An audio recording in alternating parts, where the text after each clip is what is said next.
सभी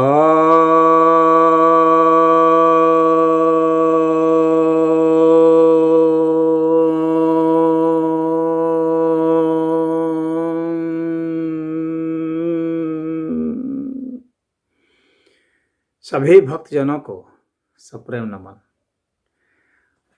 भक्तों, आज मैं आपके समक्ष श्रीमद् भगवत गीता के 10वें अध्याय के 29वें श्लोक पर प्रवचन करने जा रहा हूँ। भगवान कहते हैं, श्री भगवान उवाच, अनंताश्चास्मि नागानां वरुणो यात् सामहम् पितॄणाम् अर्यमा चास्मि यमः संयमतामहम्। अर्थात नागों में मैं अनंत हूँ और सभी जलचरों में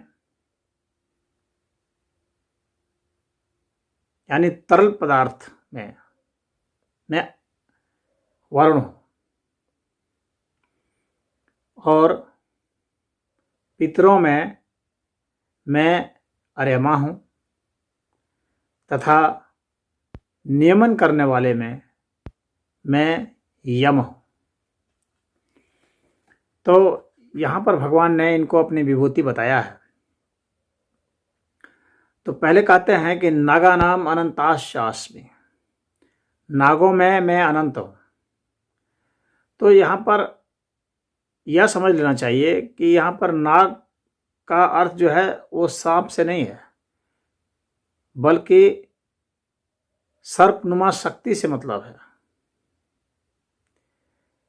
जिस तरह से सांप कुंडली मारता है, लपेट लेता है, उसी तरह से ये जो अनंत हैं, जो सभी नागों के देव हैं, तो वे जो अनंत हैं वे पूरे अस्तित्व के जो गुरुत्वाकर्षण शक्ति है, जिसके आधार पर जो आकर्षण शक्ति है, जिसके आधार पर सारे ग्रह नक्षत्र तारे सब टिके हुए हैं, इसी का प्रतिनिधित्व करते हैं वे। यानी गुरुत्वाकर्षण शक्ति अगर विज्ञान की भाषा में समझते हैं तो ये समझ लीजिए कि ग्रेविटेशनल फोर्स जो है उसी को अनंत कहा जाता है और इसका फैलाव अनंत है और उसकी शक्ति भी असीमित है। तो चाहे बड़ी बड़ी आकाश गंगाएं हों, चाहे बड़े बड़े तारे हों, चाहे सुपरनोवा हो, न्यूट्रॉन स्टार्स हों या कई अन्य जो ब्रह्मांड है वे हों, तो एक ब्रह्मांड नहीं, असंख्य ब्रह्मांड जो हैं उन सभी को, चाहे अणु परमाणु हों, चाहे क्वार्क हों, चाहे छोटा से छोटा और जिसको कि प्लैंक कहा जाता है, तो वे हों, लेकिन ये सभी जिस सूत्र से बंधे हुए हैं, जिससे लिपटे हुए हैं, जो स्ट्रिंग थ्योरी बतलाती है कि इसमें कि वे लिपटे हुए हैं सूत्र में, और वही गीता भी बतलाती है, सूत्रे मणिगणा इव, गीता ने कहा है कि मणियों की तरह सूत्र से वे बंधे हुए हैं। तो इसी तरह से ये स्ट्रिंग है जिससे कि बंधे हुए, और वो क्या है, वो फोर्स है। तो इस तरह का जो फोर्स है जिससे कि वे सब सारे बंधे हुए हैं, वैसे फोर्स को ही अनंत कहा जाता है। तो अनंत का वो अनेक, जैसे कुछ बच्चों को समझाना हो या सामान्य थोड़े औसत बुद्धि वालों को, अनपढ़ों को, मंद बुद्धि वालों को, तो कह देते हैं कि थामा हुआ है, अपने सिर पर थामा हुआ है, अपने पूंछ से लपेटा हुआ है, इस पृथ्वी को अनंत जी ने थामा हुआ है। तो ऐसे कह देते हैं उनको समझाने के लिए, चित्रात्मक और प्रतीकात्मक अर्थ में समझाने के लिए। उसको अगर हमें ड्राइंग से समझाना हो, आर्ट से समझाना हो, तो ऐसा हम सर्प का वो डिजाइन बना देते हैं, नाग का फन, उसमें हजारों फन निकले हुए हैं और वे संभाले हुए हैं पूरे अस्तित्व को। तो उसी की अनंत सैया पर जो है भगवान विष्णु सो रहे हैं, वे सैया बने हुए हैं। यानी यह जो अस्तित्व जो पालित हो रहा है जिस शक्ति के द्वारा, उसको यह शक्ति संभाले हुए, आश्रय दिए हुए है। तो यह जो है अनंत का अर्थ है। वैसे भागवत में तो बताया हुआ है कि ऐसे थामे हुए हैं पृथ्वी को, तो वहाँ पर अलग ढंग का चित्रण किया गया है, लेकिन उसका मूल अर्थ यही है, क्योंकि गीता जो है शुद्ध वैज्ञानिक पद्धति पर चलती है और पुराण जो हैं वे कथानकों पर चलते हैं। तो इस लिखने के तात्पर्यों को समझना भी आवश्यक है कि वे औसत बुद्धि वालों के लिए लिखे गए हैं, अनपढ़ों के लिए लिखे गए हैं, उनको समझा देने के अर्थ में। तो कहते हैं कि नागा नाम अनंतास्यास्मि और वरुणो याद सामह, और जो वेद में वरुण का बहुत जिक्र है। ये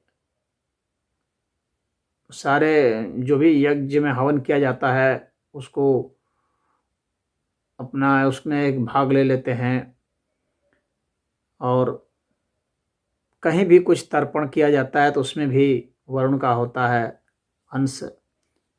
तो अब ये वरुण जो हैं ये मार्ग दिखाने वाले में भी हैं। ये वरुण जो हैं ये तरल पदार्थ की जो शक्ति होती है उसको इंगित करने के लिए, क्योंकि देवता है वरुण, और देवता उसके अधिष्ठाता कहते हैं। तमाम तरह की जो शक्तियाँ उसके अधिष्ठाता को देवता कहते हैं। तो वरुण देवता है जो तरलता है पूरे अस्तित्व में, उस तरलता के वे देवता है। तो कह रहे हैं कि जितनी भी तरलता है, चाहे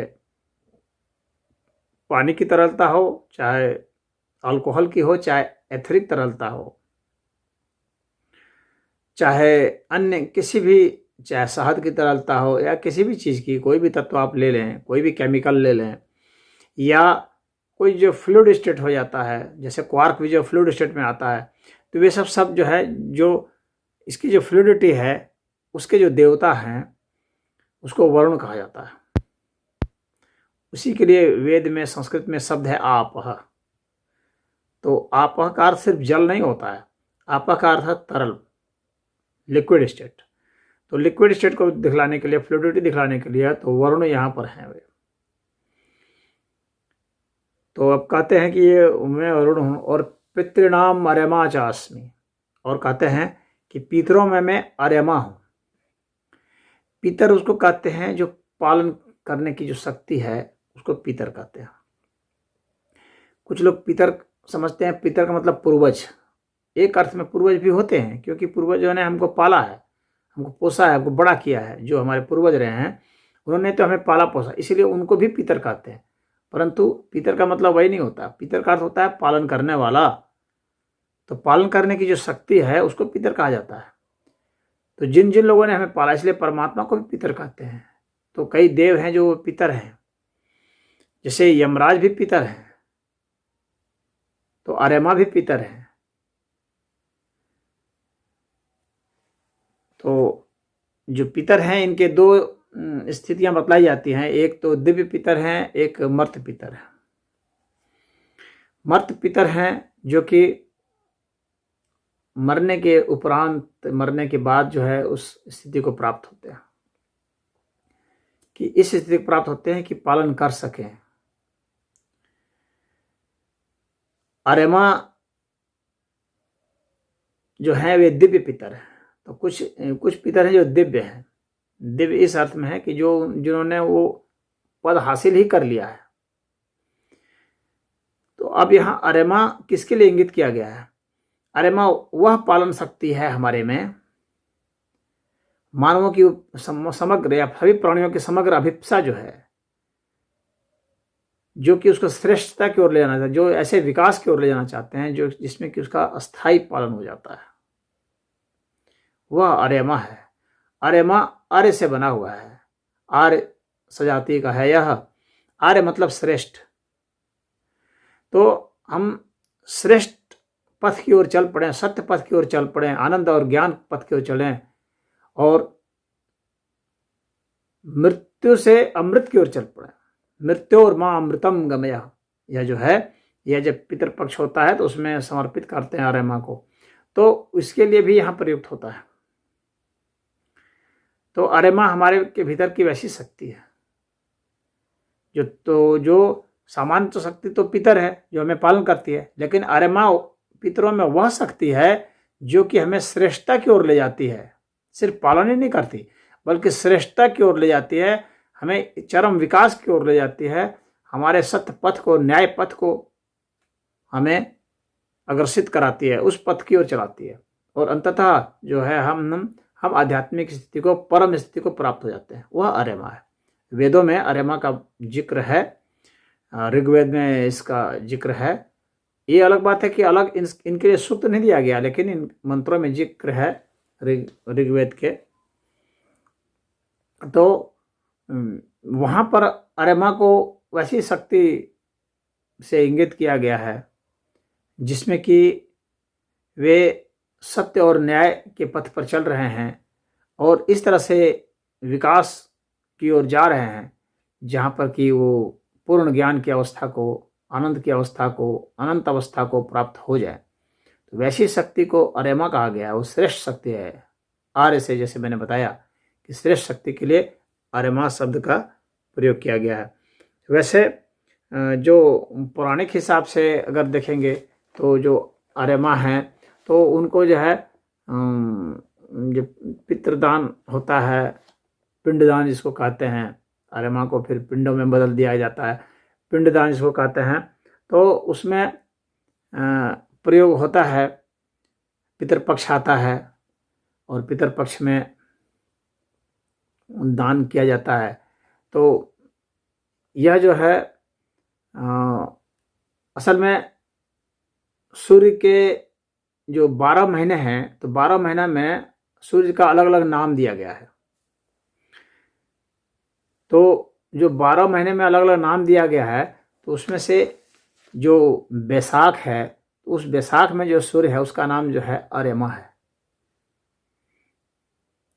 तो उसी तरह से अलग अलग महीने का अलग अलग नामकरण किया गया है। तो बैसाख की जो स्थिति आएगी सूर्य की, तो उसको आर्य माँ कहेंगे।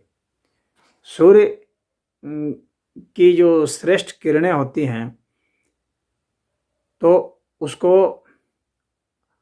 आमा कहा जाता है और चंद्रमा को वश्य कहा जाता है। तो आमा जो है वो शक्तिशाली, प्रभावशाली किरणें हैं। वे किरणें हैं जो कि हमें आध्यात्मिक पथ पर ले जाती है, उसको अमा कहा जाता है और चंद्रमा को वश्य कहा जाता है। तो अमा में जो वश्य आ जाता है तो अमावस्या हो जाता है। और यह जो अमावस्या है, इसमें व्यक्ति आध्यात्मिक पथ की ओर जा सकता है, मृत्यु से अमृत की ओर जा सकता है। इसीलिए पितृपक्ष मनाया जाता है कि हम मृत से अमृत की ओर जा सकें, हम सामान्य पालन से हम विशेष पालन की ओर जा सकें, परम पालन की ओर, जिसके कि देवता जो है आर्य माँ है। अदिति के और मुनि कश्यप के ये तीसरे पुत्र माने जाते हैं। 12 पुत्रों की माता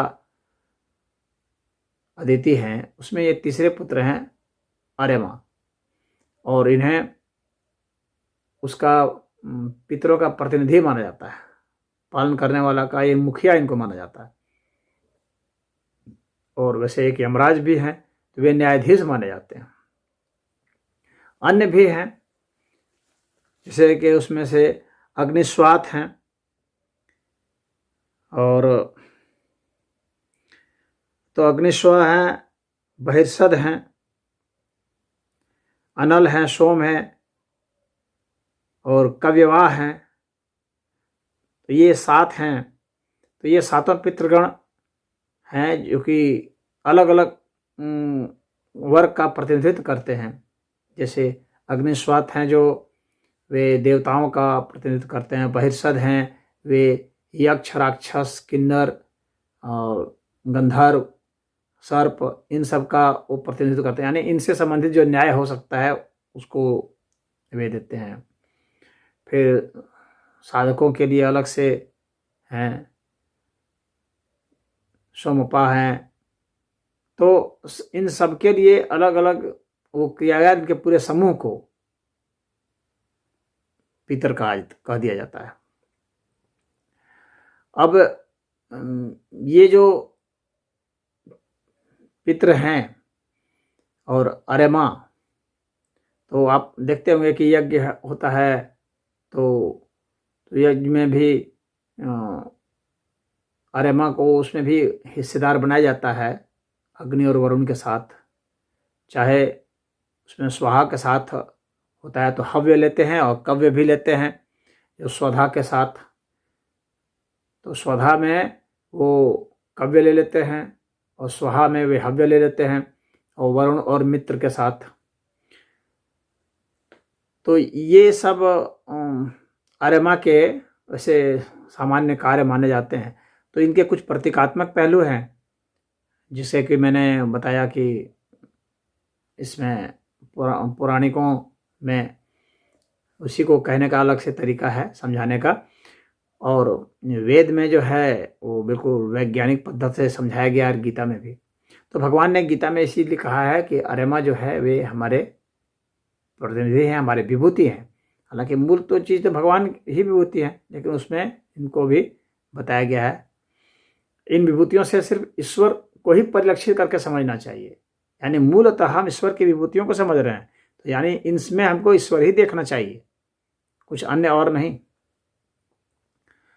और फिर कहते हैं कि यमः संयमतामहम्, तो यम जो हैं, यमराज, वे न्यायाधीश हैं। और यदि आपने पढ़ा होगा कठोपनिषद वगैरह, तो उसमें नचिकेता को यमराज ने उपदेश दिया है। तो ये यम जो हैं वो भी पितर ही हैं। और कहा जाता है कि मरने के बाद वे ये करते हैं, लेकिन वो जो हमारी जो मृत्यु शक्ति है उसका वे नियमन करते हैं। मरने के बाद से नहीं, मर तो हम हर समय रहे। हमारे भीतर जो मृत्यु शक्ति है, जो हमें बार बार वो रूपांतरित करने की ओर अग्रसर होती है, उस रूपांतरित करने वाली शक्ति को, डिस्ट्रॉय करने वाली शक्ति को, वो किस सिद्धांत के आधार पर डिस्ट्रॉय होगी, कैसे वो नष्ट होगा, उसका नियमन करने वाला यम है, यमराज।